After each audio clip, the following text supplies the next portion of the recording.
Assalamualaikum warahmatullahi wabarakatuh. Bismillahirrahmanirrahim. Rabbi shrah li sadri wa yassir li amri wahlul 'uqdatam min lisani. Allahumma shalli wa sallim wa barik ala sayyidina Maulana Muhammadin wa ala alihi wa sahbihi asma'in. Nama ba'du. Yang sangat saya hormati Kiai Haji Raden Azaim, semua masyayikh, semua keluarga besar Kiai As'ad yang saya hormati, juga pemateri kedua atau Mau'izah Hasanah kedua Kiai Haji Muslih dari Madura, kemudian wonten Kiai Haji Afifuddin, semua yang saya hormati. Niki saya hadir perjalanan terpanjang karena 1 tahun. Jadi saya dari rumah 2020 sampai sini 2021. Jadi ini perjalanan yang ekstra. Ini bentuk permintaan maaf saya karena kemarin saya datang tapi sudah selesai Gus. Hutang katanya. Ternyata Gus Azaim tidak legowo memaafkan, dia itu ngutang katanya, karena saya kemarin datang tapi terlambat terus dibajak disuruh ngajar Ma'had Ali. Tak pikir itu sudah bayar, ternyata masih diutangkan. Nah ini sudah selesai, berarti saya sudah jadi orang baik lah kira-kira gitu sudah. Jadi sudah bayar utang gitu. Saya mau cerita sebentar tentang khol. Dulu 84 guru saya Kiai Haji Maimun Zubair, semua mas saya se-Indonesia rawuh ke sini untuk muktamar, termasuk bapak kandung saya Kiai Haji Nur Salim ikut datang, ikut menyaksikan betapa pondok ini zaman itu masih Kiai As'ad jadi tonggak sejarah penting dalam NU, yaitu kembali ke Khittah 26. Kita tahu NU dulu itu ormas, kemudian era Gus Wahid jadi partai politik, era Gus Dur karena saran beberapa kiai, wa fi muqaddimihim ada Kiai As'ad, Kiai Ahmad Siddiq dan beberapa kiai, kembali lagi ke Khittah 26, yaitu menjadi ormas, organisasi masyarakat yang menaungi, yang mengayomi, yang menganjurkan mazhab ahli sunnah wal jamaah. Tadi Gus Azaim cerita betapa pentingnya para pendiri, para muassis yang diibaratkan sebagaimana pohon. Saya masih ingat Dawe Mbah Mun.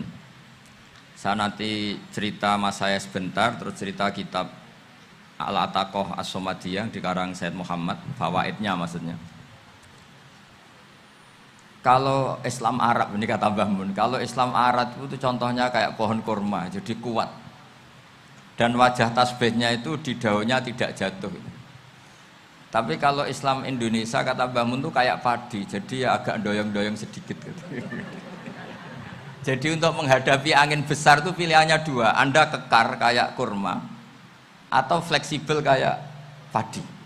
Jadi ya doyong-doyong sithik gitu ya. Ada koruptor sowan, salam templeknya ya diterima gitu ya. Ada calon bupati cantik ya didukung, pokoknya agak-agak doyong gitu. Tapi baru kayak doyong itu nggak bisa roboh karena fleksibel. Jadi kazar in akhraja syatahu, jadi ada 2 tamsil. Karena memang menghadapi orang fasik, orang dolim ini, kita sebagai ulama itu ya kebingungan. Ini mungkin Ki Afif bisa bahsul masail ini.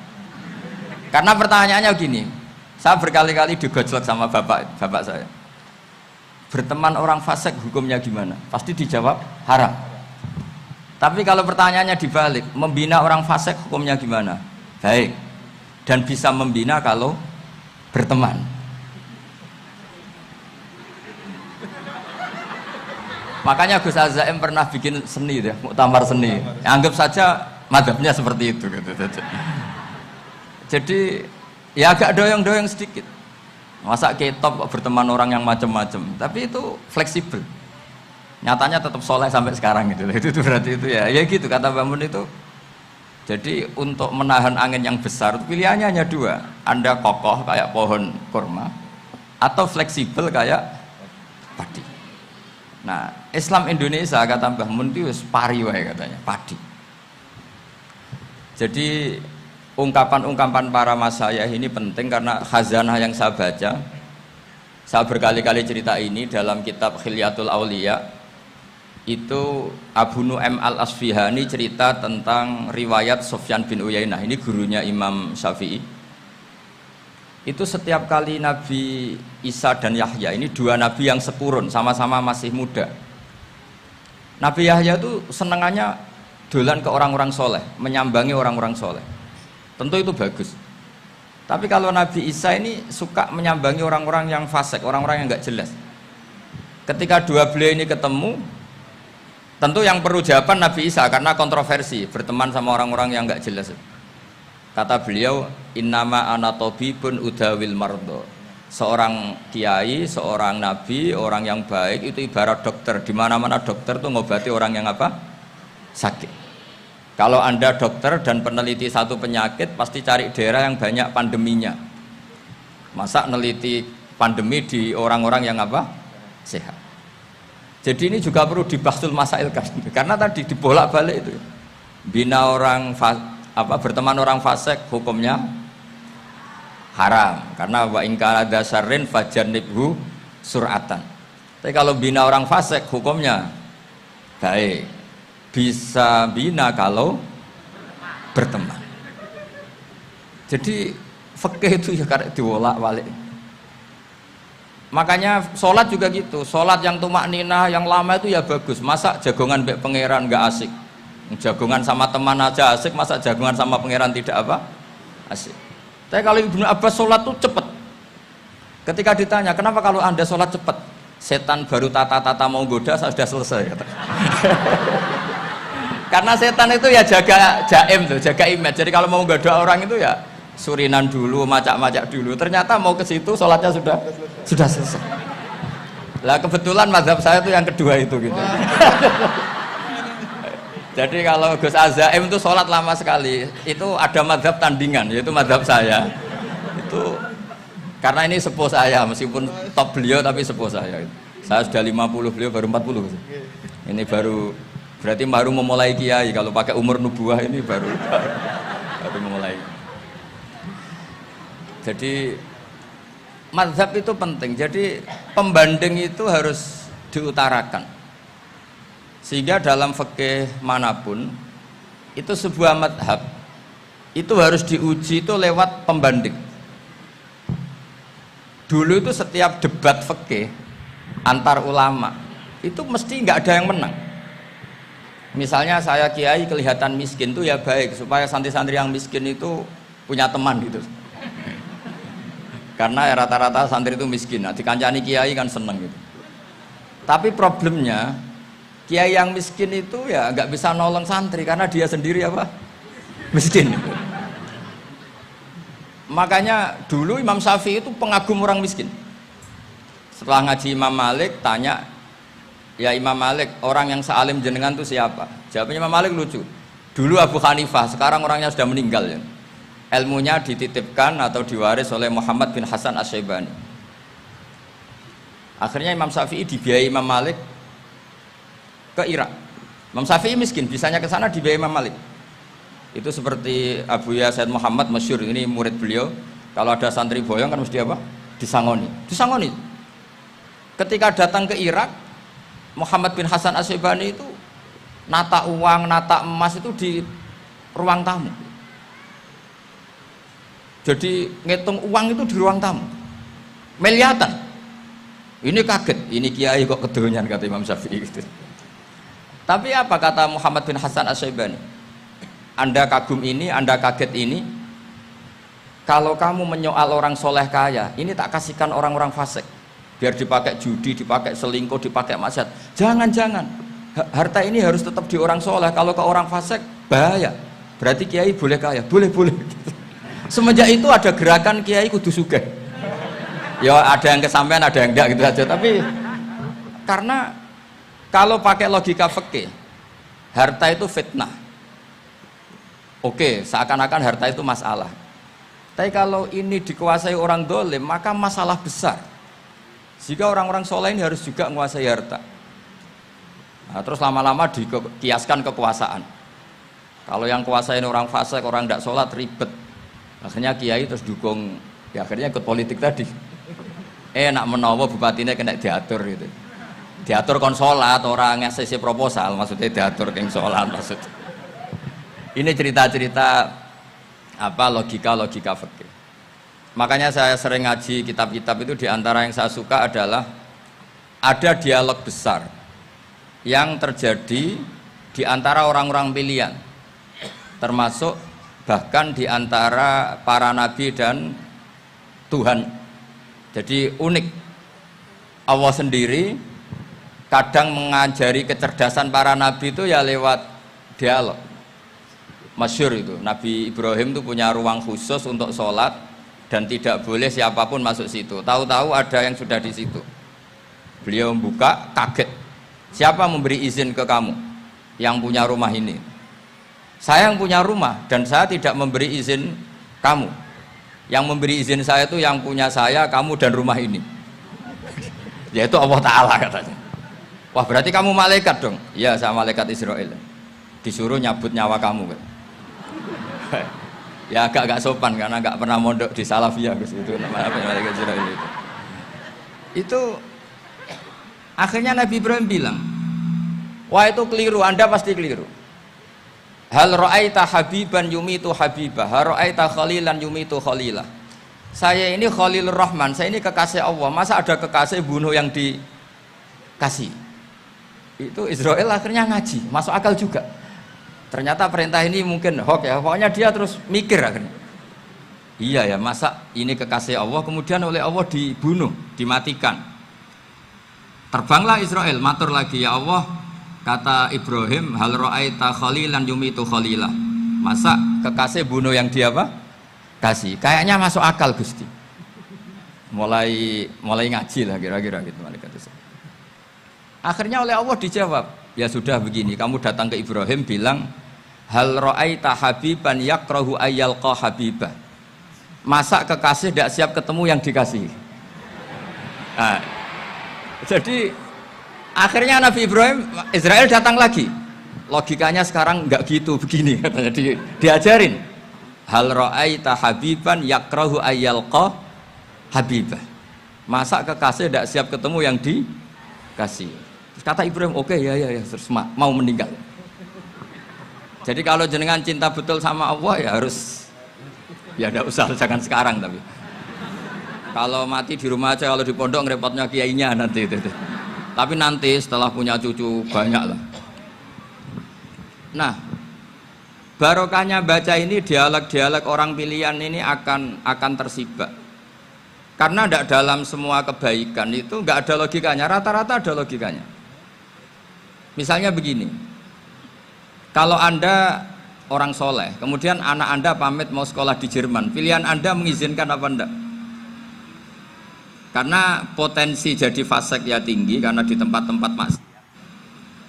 Potensi berdakwah dari daerah yang untuk daerah yang tidak ada dai-nya menjadi ada. Itu mesti ulama itu berdebat. Misalnya punya anak pamit mau kembali atau keluarga. Yang satu cara berpikir optimis. Awal ada dai di beberapa negara Eropa itu ya barokahnya imigran, pekerja, mahasiswa. Dan semua itu bumi Allah, harus ada tasbih, harus ada tahmid. Dan itu harus dimulai dari kemauan atau mengizinkan anak asuh kita ke sana. Tapi di sisi yang lain potensi jadi fasik itu tinggi sekali.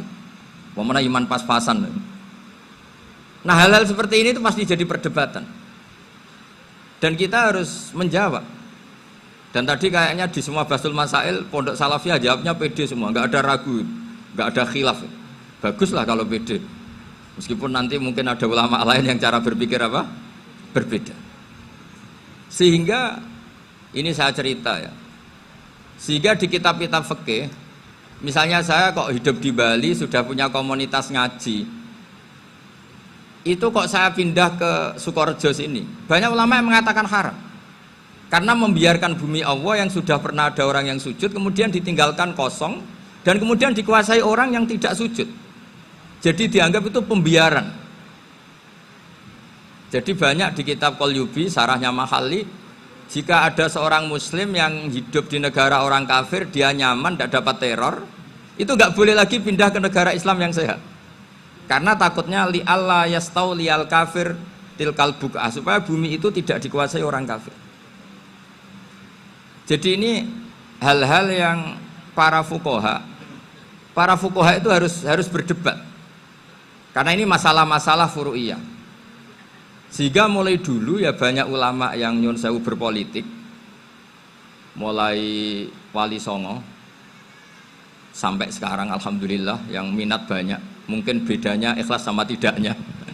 Tapi kalau saya pernah dikeluhin utusan dari ya komunitas. Islam Indonesia itu dulu itu ceritanya banyak yang dari Kamboja. Kalau dulu orang cerita itu orang Cempa. Itu setelah di Indonesia besar Wali Songo dan Brawijaya 5 itu sudah mulai oleng, itu singkat cerita mereka berpikir ingin bikin kerajaan apa? Islam di Demak Mintoro dengan raja pertama yaitu Raden Fatah, karena Raden Fatah ini putra Brawijaya. Padahal setelah jadi kerajaan ini era cucu sudah konflik, berebut kekuasaan. Akhirnya sampai jadi Jipang, jadi Jogja, jadi Solo dan seterusnya. Tapi kata Mbah Mun itu tetap barokah kata. Karena orang Islam terus terbiasa mimpin. Sekeliru-keliru sidik, pokoknya orang Islam biasa mimpin.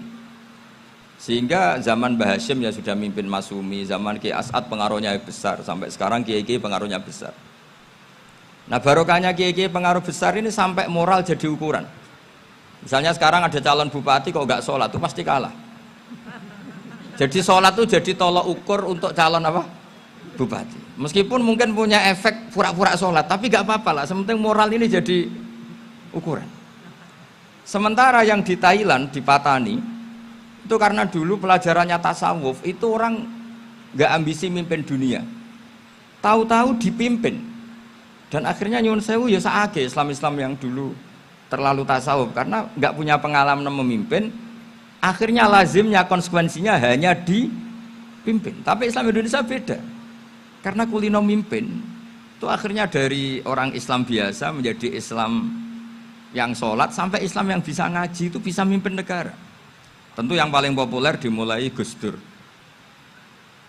Jadi ini sesuatu yang barokahnya istihad para kiai, sementing Islam kulino mimpin. Sehingga di Indonesia itu barokahnya itu, kebaikan itu jadi tolok ukur. Ada orang kok terkenal koruptor atau terkenal nyuwun sewu selingkuh atau terkenal apa, itu pasti tidak jadi. Karena moral itu menjadi tolok ukur. Dan itu adalah politik para kiai. Jadi ini saya cerita, dan itu negara juga akhirnya untung karena seleksi agama sama negara itu sama-sama kiai ya bilang negara harus dipimpin orang soleh, negara juga bilang seperti itu.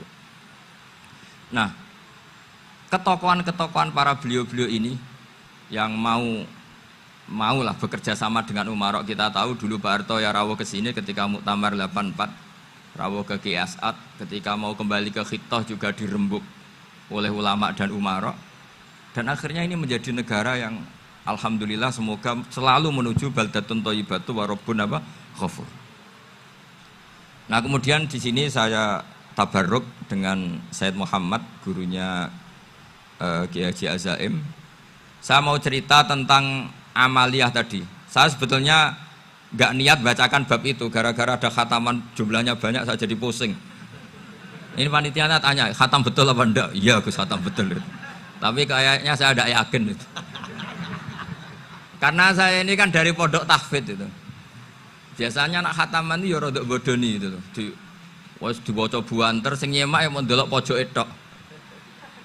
Mergo kebanteran. Nah, akhirnya lafat-lafat yang di tengah itu enggak di apa? Baca. Tapi ya semoga dimaafkan Allah lah. Yang jelas itu enggak. Tapi saya mau cerita ya. Jadi cara berpikir Said Muhammad ini nanti juga saya teruskan di Ma'had Ali. Ini saya baca ya. Di antara yang diyakini madhab Malikiyah, ini saya baca saja teksnya. Jadi ada riwayat namanya, kalau Said Muhammad bahasakan itu Ataqoh Somadiyah. Kalau di Indonesia kadang orang bilang Al-Ataqoh Al-Kubro, yaitu dengan membaca surat Ikhlas. Di sini jumlahnya hanya 100 kali, Kila 1000 kali. Tadi berapa semua? 700-an, 700 juta. 700 juta ini sudah susuk banyak ini. Di sini hanya 40, riwayat lagi 100, 1000. Terus sampean tadi berapa?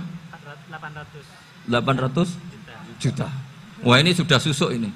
Itu anak cucu sampean pasti masuk surga itu kalau gitu.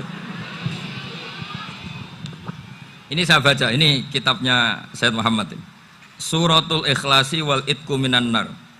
Akhrajat Tabrani fil Kabir an Fairuz ad-Dailami wa Ibnu Uftin Najasi. Waqat khadaman Nabiyya sallallahu alaihi wasallam. Orang ini jadi khadimnya Nabi. Qala Rasulullah sallallahu alaihi wasallam, "Man qara'a qul huwallahu ahad mi'ata marratin fi shalat ghairiha katabahu lahu bara'atan minan nar." Ini hanya berapa ini? Mi'ata marrah. Berarti kalau satu orang itu cukup 100. Tadi sudah untuk 7 turunan tadi untuk orang berapa? 800 juta. Ya, untuk 7 turunan cukup ya? Cukup. Untuk 7 turunan gitu. Ya, sudah susuk ini, sudah susuk ini. Aduh, ribet ini. Nah ini tak cari pembenarannya, ini supaya keren. Ini di halaman 188 Abwabul Farad. Warwa Ibrahim bin Muhammad al-Khiyari fi fawaitihi an Hudzaifah marfu'an. Man qara'a qul huwallahu ahad alfa marratin faqad ishtara nafsahu minallah. Berarti 100, ada riwayat lagi 1000. Nanti tak carikan lagi yang berapa? 1 miliar mungkin. Jangan banyak-banyak. Nah ini saya baca ya. Wa hadzal adatu huwa al-ma'rufu bi ataqatis somadiyah. Wa qad nassa jama'atun mutaakhiril malikiyah ala istihbabi ataqatis somadiyah. Wa haddu ala qiraatiha wa istimaliha. Minhum Asy-Syaikh Abdus Salam Al-Asmar sak terusé niku. Jadi kullu haula'i istahabbu ataqatas somadiyah ma'atirafi ba'dihim kal misnawi bi syiddati fi hadisiha. I'timadan ala anna hadza minal fadha'il allati yutasahalu fiha. Faman sa'a yasta'milaha roja'a khusula ma fiha fala ba'sa bidzalik ala syarti alla ya'taqida thubuta dzalika anin nabi sallallahu alaihi wasallam hatta la yaqa fil kitsbi alaihi. Jadi intinya itu silahkan Anda bikin jumlah sesuai versi Anda. Yang penting Anda jangan kampanye kalau itu perintah Kanjeng Nabi Muhammad sallallahu alaihi wasallam. Karena kalau kamu atasnamakan Nabi kemudian jumlahnya sampai 800 berapa? 800 juta, berarti Nabi mengajarkan masyaqqah pada umatnya. Jadi cukup yang riwayat itu di sini hanya 100 sama 1000. Jadi kalau jumlah tadi untuk 7 apa? Turunan. Jadi kamu harus ditutup dengan doa, ya Allah, semua itu bukan untuk saya tapi untuk 7 turunan. Tolong catat ya Allah. Karena itu. Jadi artinya gini loh ya, orang Indonesia yang sering mempraktekkan ataqosomadiyah itu bukan tanpa dalil. Ternyata dalam madzhab Maliki, saya masih ingat ketika mbah saya kandung, bapaknya bapak, asmane Mbah Nur Syam, itu wasiatnya minta dibacakan 4000. Yang baca pas itu ya bapak sama anak-anaknya. Dan kemudian alhamdulillah zaman akhir itu mulai agak ngawur. Kalau ada acara itu wong liya kon maca anake mlebu metu gak melok maca. Itu keliru, saya jamin itu keliru. Saya sering kalau mimpin di rumah, kalau yasinan di tonggo-tonggo kok anaknya gak maca, saya keluar. Bapakmu wong liya kon maca kata saya gitu. Jadi itu menurut saya itu yang jelas, saya sampai ngisi begini. Yang ada riwayatnya itu idza mata ibnu adam in qata amaluhu illa min salasin shadaqatin jariyah au ilmin yuntafa'u bi awaladin sholihin yatullah. Itu ndak ada di hadis au kiyayin sholihin yatullah kata. Yang ada itu awaladin apa? Sholihin. Jadi anaknya harus ikut, kalau ndak ada usah kata. Akhirnya anaknya do wedi, nggih Gus nggih. Akhirnya tak kei jagung paling akeh, kula mendet sithik. Wong aku ora anake kok. Kadang-kadang enggak, orang lain baca buahnya anaknya mau mlebu metu mau enggak no tamu mbek rokokan. Itu harus ditobatkan itu. Keliru itu. Karena nasnya bukan auqiyayin sholihin tapi awaladin sholihin. Ini bukan provokator, ini memang ya seperti itu. Nah terus tentang tadi la ilaha illallah yang didawuhkan Gus Azaim. La ilaha illallah itu penting sekali, cuma saya mohon itu dielmoni lah. Jadi dulu kalimat ini menjadi spesial karena dielmoni, karena dimulai dari fa'lam annahu la ilaha illallah. Terusannya ayat tuh wastaghfir li dzambika walil mu'minina wal mu'minat. Saya ulang lagi ya. Terusannya ayat tuh wastaghfir lidzambika walil mu'minina wal mu'minat. Makanya menurut madhab Sadili, kamu disuruh baca la ilaha illallah dulu, jangan istighfar dulu. Saya ulang lagi ya. Dalam madhab Sadiliyah itu la ilaha illallah dulu, nggak boleh istighfar dulu. Alasannya masuk akal. Orang yang kafir 70 tahun itu sekali baca la ilaha illallah itu langsung yughfar lahum ma qad salaf. Sehingga la ilaha illallah sendiri sudah punya kekuatan supaya dosa kita diampuni. Qul lil ladzina kafaru iyantahu yughfar lahum ma qad salaf. Cara menghentikan kekafiran gimana? Dia melafadzkan la ilaha illallah. Ini kalimat yang begitu saktinya sampai orang yang kafir puluhan tahun itu dosanya semuanya terhapus hanya karena melafadzkan la ilaha illallah. Nah, makanya kata Abdul Hasan Asadili, wastaghfir lidzambika ay bihadil kalimah. Seseorang sah diistighfar itu kalau melafadzkan la ilaha illallah. Misalnya ada orang kafir mati kafir, sah nggak anak cucunya mengistighfari dia? Tidak sah karena belum melafadzkan la ilaha illallah. Makanya kata Abdul Hasan Asadili, wastaghfir lidzambika ay bihadil kalimah. Sehingga lafadz ini spesial betul. Tapi kadang-kadang beberapa mursyid cara berpikir lain. Ini kalimah thayyibah harus dibaca orang suci, sehingga mendahulukan apa? Istighfar.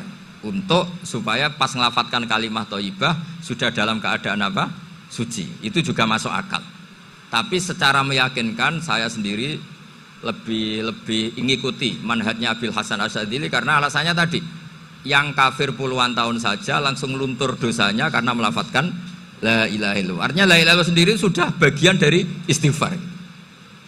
Nah, ya tadi buktinya fa'lam annahu la ilaha illallah terus wastaghfir lidzambika walil mu'minina. Jadi orang sah diistighfari itu setelah dipastikan sah tauhidnya. Jadi setelah tauhidnya sah yaitu la ilaha illallah baru sah apa? Diistighfari. Sehingga orang kafir, saya ulang lagi, orang kafir yang mati kafir anak cucunya tidak boleh apa? Tidak boleh menistighfari. Terus saran saya kedua, la ilaha illallah itu filosofinya itu nafyun li uluhiyati ghairillah wa isbatun li uluhiyatillah wahdah. Filosofi la ilaha illallah itu gimana? Menafikan semua selain Allah itu tidak Tuhan dan hanya menuhankan Allah semata. Nah itu caranya gimana?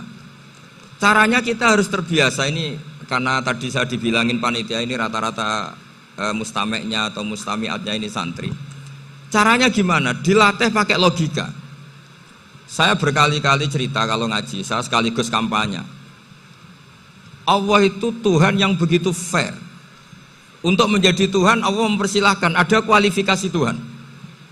Jadi boleh dikompetisikan, itu boleh kata Allah. Gak apa-apa kamu ngaku Tuhan gitu kata Allah.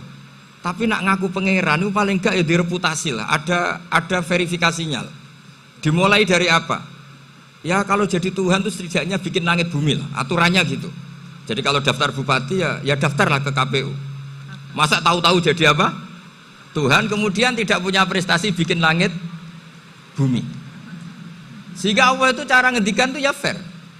Qul ara'aitum ma tad'una min dunillah aruni madza khalaqu minal ardi am lahum syirkun fis samawati. Coba yang kamu tuhankan selain saya, prestasinya apa? Ketika saya bikin bumi itu apa ikut bikin? Terus am lahum syirkun fis samawati. Kalau bikin langit, kalau nggak bisa ya urun lah gitu. Urun semen apa urun bego, pokoknya urun lah gitu. Urun ora, gawe bumi ora, ngerti-ngerti ngaku dadi pangeran. Kul hatu burhanakum. Jadi ya kan ya lucu kan, misalnya syarat kiai di Salafiyah kan keluarga Kiai As'ad, cucunya ngaji ngalim. Orang keluarga Kiai As'ad terus muni, aku kiai utama di Salafiyah. Oh mesti di penjara ya. Lah yo gak gawe langit bumi, gak ada prestasi terus ngaku sebagai apa? Tuhan. Sehingga fair. Makanya saya berkali-kali cerita. Jubair bin Mut'im itu punya anak namanya Muhammad. Ini sudah orang alim, Muhammad bin Jubair bin Mut'im. Itu cerita awala islami abihi. Mut'im itu orang pinter sekali. Saking pinternya dia jadi delegasinya orang Quraisy datang ke Rasulullah sebagai negosiator untuk membebaskan Asra Badrin, tawanan perang apa? Badar. Yang namanya disuruh itu pasti orang pinter. Tapi apa yang terjadi ketika nginep di masjid, karena zaman itu gak ada hotel, nanti jadi geger. Orang musyrik nginep di masjid hukumnya gimana? Bahsul masail tok.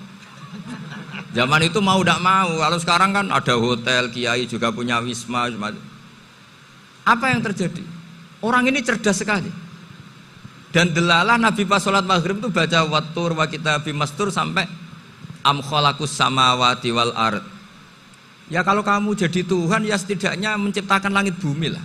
Namanya jadi Tuhan ya ada persyaratan ya. Paling tidak punya reputasi menciptakan langit bumi. Atau kalau jadi Tuhan setidaknya reputasinya itu enggak diciptakan yang lain. Am khuliqu min ghairi syai'in. Ini jadi Tuhan kok punya bapak, punya ibu. Ini jadi Tuhan kok lahirnya di bumi. Ada tanggal lahirnya, ada tahun. Masa jadi Tuhan kok dulu buminya semuanya walhasil tuh. Akhirnya Nabi ketika salam sholat maghrib dia datang, ya Rasulullah, akalku habis oleh ayat yang barusan kau baca. Sudah saya Islam saja.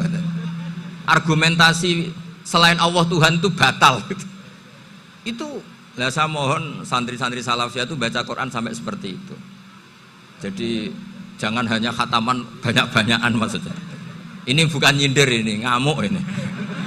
Jadi ya khatamannya tadilah 1000 atau berapa lah, jangan banyak-banyak. Juga kasihan malaikat yang nyatet kan. Wong baru subhanallah alhamdulillah aja di teks hadisnya abad al malaikah kan di teks. Itu baru subhanallah alhamdulillah itu sudah mencapaikan malaikat. Makanya saya wiridan tuh arang-arang kasihan malaikat karena nanti jadi itu ya ada madhabnya itu. Jadi kalau Gus Azaim sholat lama tak saingi sholat cepet itu sama-sama ada madhabnya. Yang cepet kayak saya tadi, setan pas tata-tata mau goda pas rukuk saya sudah itidal, mau goda itidal saya sudah sujud, pusing dia. Tapi jangan tiru, ini madhab yang agak-agak khusus lah, sudah cara orang Madura agak khilaf Gus. Khilaf ya, khilaf ini agak khilaf ini sudah. Tapi saya ingin lah, sampean kalau ngaji Quran itu dilatih berlogika. Jadi Allah itu fair, nggak apa-apa kalian ngaku Tuhan tuh nggak apa-apa, tapi tunjukkan prestasi kamu apa. Aruni madza khalaqu minal ardi am lahum syirkun fis samawati. Am khalaqus samawati wal ard. Diulang lagi, am khuliqu min ghairi syai'in. Setidaknya kalau jadi Tuhan itu ya nggak butuh yang lain lah. Masa jadi Tuhan kok wujudnya saja butuh orang lain, butuh bumi, eksistensinya butuh makan, butuh minum. Makanya Allah cara meniadakan uluhiyah selainnya itu Allah itu redaksinya itu mengena sekali. Yaitu tadi dengan cara-cara seperti itu. Sebagian ayat disebutkan ma asyattuhum khalqas samawati wal ardi wala khalqa anfusihim. Wong Tuhan kok nggak punya reputasi bikin langit, bikin bumi, bahkan untuk menciptakan dirinya sendiri saja nggak bisa. Ya sudahlah, kamu nggak usah ngaku Tuhan, nggak level kata Allah gitu. Akhirnya terus ditemukan Tuhan yang sejati, yaitu wal awwalu wal akhiru wal zahiru wal batin. Itu yang mut'im ini tadi termasuk orang yang sangat cerdas sekali. Padahal itu bacanya bukan pas basul masail, enggak. Nabi pas sholat maghrib. Juga bukan pas ceramah, enggak. Tapi itu didengarkan. Makanya termasuk ini spesial untuk hormat saya kepada Ki As'ad. Makanya saya ini kalau mentasjik santri-santri, ini agak sensitif, tapi sudah saya tidak perlu takut fitnah. Saya termasuk, kenapa saya ingin jadi ahli tafsir, tentu yang membentuk itu Mbah Maimun dan bapak saya. Bapak saya itu hafal Quran kayak hafal Fatihah, saking senengnya Quran itu. Mungkin bisa kamu saingi itu. Itu adalah orang kafir itu bisa paham Quran. Itu sangat menyinggung saya. Orang kafir itu bisa paham Quran. Ketika Umar Islam itu karena mendengar apa coba? Mendengar apa? Quran. Dan itu masih kafir apa sudah Islam? Masih kafir karena kalimat-kalimat yang di Quran itu begitu jelas wal kitabil mubin sehingga didengarkan orang kafir pun tuh ngefek. Makanya ketika Umar datang ke saudari putrinya, kemudian dengar Toha ma anzalna alikal Quran apa? Litasqa, itu dia terus iman. Begitu juga Mut'im. Itu ketika dengar Nabi baca surat At-Tur ya langsung iman. Makanya kata Ibnu Jarir At-Tabari, kamu jangan pernah bilang gini, syaratnya paham Quran itu harus alim, harus gini. Lah nanti berarti orang kafir punya alasan di depan Allah, ya Allah, engkau ngandani kami dengan Quran yang nggak bisa difahami kecuali alim dulu. Lah saya alim gimana? Nggak pernah mondok. Mondok gimana? Saya kafir.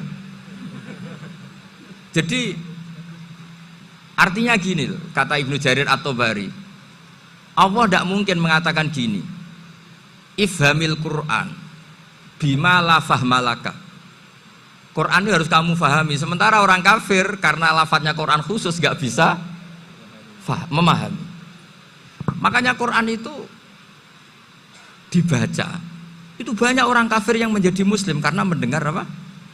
Al-Quran. Padahal kafir. Nah termasuk tadi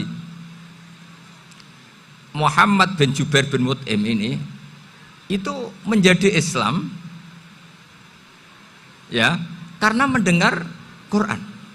Padahal dia saat itu masih apa? Kafir. Karena tadi logika misalnya nggak paham secara lafadz Arab. Sekarang misalnya nyuwun sewu ada orang ateis. Saya pernah didatangi seorang ateis yang nggak percaya Tuhan. Saya mau Islam Pak Ba, asal Anda bisa menjelaskan Tuhan itu siapa. Coba Quran dibaca secara makna, tidak secara lafadz tapi secara makna. Begini misalnya, ada orang ateis datang ke saya, Pak Ba, saya mau Islam, asal Anda bisa menjelaskan Tuhan itu siapa. Terus saya tanya, ini ngajak goblok-goblokan apa pinter-pinteran, kata saya. Terus dia jawab, ngajak pinter-pinteran Pak, saya ini doktor katanya.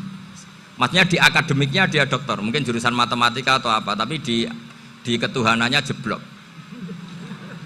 Terus tak tanya, kalau ini ada kertas, kamu suka ada rumusnya apa suka ada?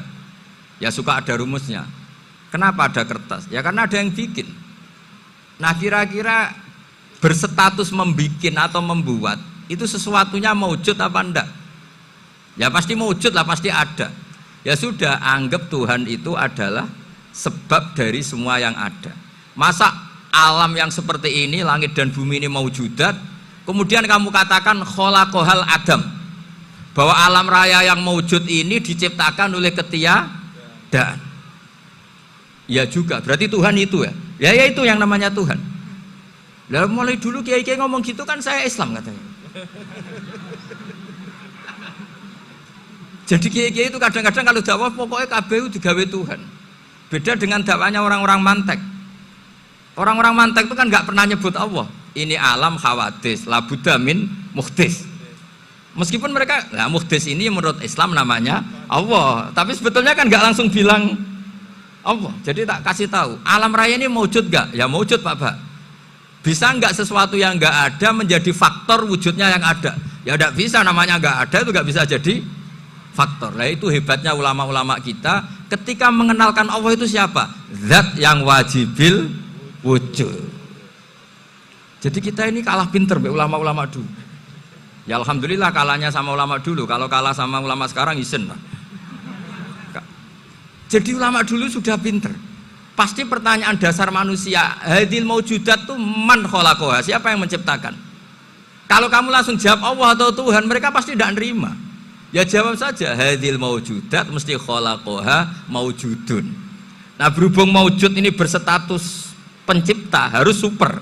Lah super ini oleh ulama disebut wajibul wujud atau musabbibul asbab, yang oleh Islam dinamai Allah. Tapi kita langsung ngomong Allah, ya mesti aja bingungkan kan bagi yang bingung maksudnya. Ya saya mohonlah kalimat-kalimat la ilaha illallah itu diamatilah, diresapi sampai seperti penjelasan saya ini, sehingga punya kualitas ilmu. Karena syaratnya memang fa'lam, harus punya kualitas apa? Ilmu. Ilmu itu apa? Ma'rifatus syai' ala ma huwa alaih. Mengenal sesuatu sesuai detail-detail sifatnya sesuatu itu. Misalnya kalau Allah sudah jadi Tuhan, ya harusnya qabla kulli syai'. Masa Tuhan sama yang dituhani wujudnya dulu yang dituhani? Ditemukanlah sifat awal atau qadim. Makanya benar Gus Azaim tadi, kalau sudah bertauhid harus hafal akidah berapa khamsin. Dimulai apa? Wujud. Kenapa harus dikatakan wujud? Karena alam raya ini kadung maujudat. Hadhil alam maujudun. Masa maujudun khalaqahul adam? Masa maujudat khalaqahul adam? Nah itu yang disebut am khuliqu min ghairi syai'in am humul khaliqun. Jadi saya mohon semohon-mohonnya, cobalah tradisi-tradisi lihat baru ayat ini dihidupkan lagi sehingga kita baca Quran itu sekaligus menjadi orang yang sangat argumentatif. Karena Quran adalah qul falillahil hujjatul balighah. Dilatih. Jangan bosan dilatih. Makanya kalau saya baca ayat-ayat seperti itu cek fair Allah itu. Fair betul. Enggak apa-apa saya punya pesaing kata Allah, tapi yang imbang dong. Pas aku gawe langit ya bantulah. Atau ada langit tandingan lah kira-kira gitu. Kalau saya bikin bumi ya ada bumi. Nah misalnya sekarang orang Cina bikin matahari, materinya dari mana coba? Dari yang sudah ada sekarang kan? Tetap saja agak ikut bikin kan? Tapi kalau Allah bikin langit bumi minal adam minal wujud. Kalau mereka paling rekayasa yang sudah wujud di otak-atik. Nah harus sampai seperti itu. Sampai kata Gus Azim kul hatu apa? Burhanakum tadi. Jadi ini cara-cara kita untuk menguatkan iman. Aruni madza khalaqu minal ardi am lahum syirkun fis samawati. Terus kata Allah, itu nih bi kita min qabli hadza au atharatim min ilmin. Kalau kamu enggak setuju teori ini kata Allah, cari kitab suci versi Anda. Aturan jadi Tuhan itu apa coba? Ya tetap saja semua kitab suci akan mengatakan di mana-mana Tuhan itu pencipta langit dan bumi. Jangan yang lahir di bumi jadi Tuhan. Jangan Lata Uzza jadi Tuhan. Jangan karena sakti jadi Tuhan. Nah ini di sini pentingnya ilmu balaghah, ilmu mantek yang alhamdulillah di pondok-pondok kita masih diajari. Makanya kata mantek sebetulnya ilmu akal hanya menemukan hadil maujudat khalaqaha maujudun. Nah yang maujud ini siapa? Ya wajibul wujud. Nah kemudian Islam menamai ini Allah Subhanahu wa ta'ala. Makanya ulama dulu itu kalau ngendikan Allah itu siapa? Zat sing wajibul wujud. Itu filosofinya luar biasa.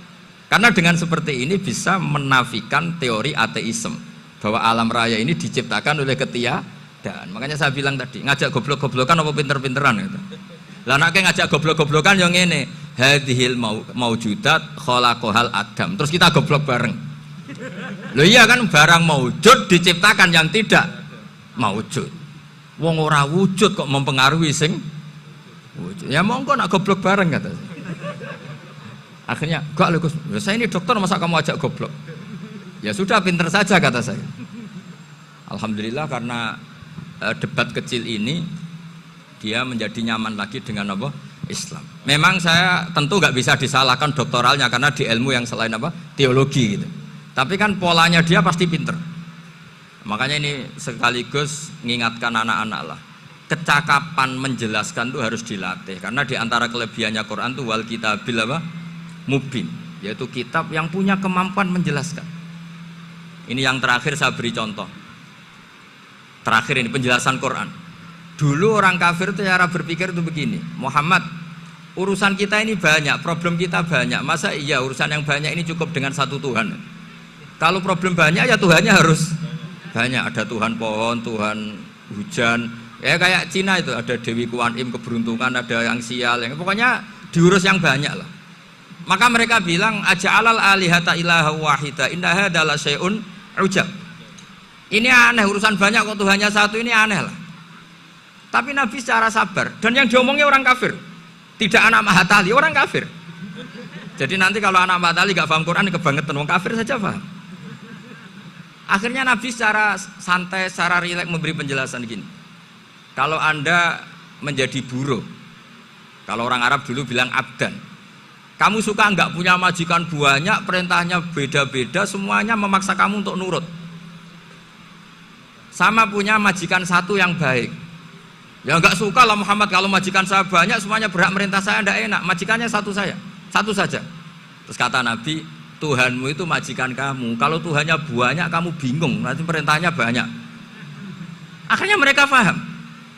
Dan itu segampang itu Allah memberi penjelasan. Daraba wa masalah rojulan fihi syuraka umutasyakisuna wa rajulan salamal lirajul hal yastawiyani masalah alhamdulillah. Langsung diberi analogi. Kalau kamu jadi buruh punya majikan banyak yang perintahnya beda-beda, Kemudian jadi buruh yang majikannya satu, kamu milih mana? Ya milih satu Muhammad. Ya sudah. Kalau Tuhannya banyak, perintahnya banyak, kamu juga bingung. Langsung menjadi faham. Nah, ketika ada orang tidak ikhlas, Nabi cara memberi penjelasan juga gampang. Misalnya saya dikasih uang Gus Azaim 1 juta. Kemudian matur nuwun saya sama Pak Afif, aneh enggak? Saya ini orang aneh enggak? Orang aneh enggak? Itu Nabi kalau mencontohkan orang tidak ikhlas gitu. Kata Rasulullah, orang tidak ikhlas itu sebagaimana orang beli budak. Min kholisi malih, budak itu dibeli dari uangnya sendiri. Kemudian fa'amila hadal abdu, budak ini kemudian bekerja dan a'tohullatahu, hasilnya dikasihkan sama orang lain. Terus Nabi memberi percontohan, ayasurrukum ayyakuna abdukum kadzalik. Apa kamu suka kalau budak kamu seperti itu?